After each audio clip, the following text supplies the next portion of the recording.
Serafina in seconda linea, Pegasus B, Principessa Rum, Pacco di Celle, Pop Earth e Power di Casei. Prima del lancio c'è l'errore del numero 2, prima Catpol, sì, prima che puoi, è in errore così come è in errore il numero 4, più bella grip, Power Rock, senza colpo ferire subito al comando, in seconda posizione all'esterno, prova Pocket di Casei, non troppo incisivo, così seconda lungo la corda resta il numero 3 per sì, uscita dalla piegata, con all'avanguardia il favorito Power Rock,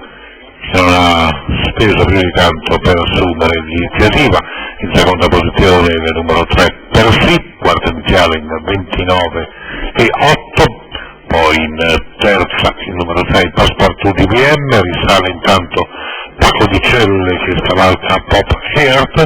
quindi Piuma del Nord con in fuori Pocket di Casei,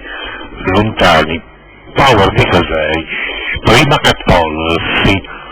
dopo le squalifiche di più bella grip e di prima Catpol, sì, ora la squalifica anche per Pegasus B.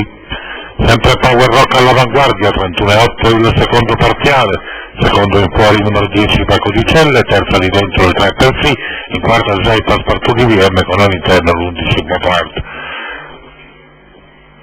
16 abbondante il completamento del giro, con Power Rock sempre in vantaggio, tanto sbagliato, 11 Pop Art, l'errore di Power Rock che era al comando e così resta in testa Paco di Celle al largo con all'interno per sì, dopo la terza posizione in 29,5 Paco di Celle all'avanguardia, si avvicina Passepartout di VM, Paco di Celle, Passepartout di VM, poi recupera centropista anche Principessa Rum nel finale, Paco di Celle, Passepartout di VM e per la terza in lotta serrata Piuma del Nord e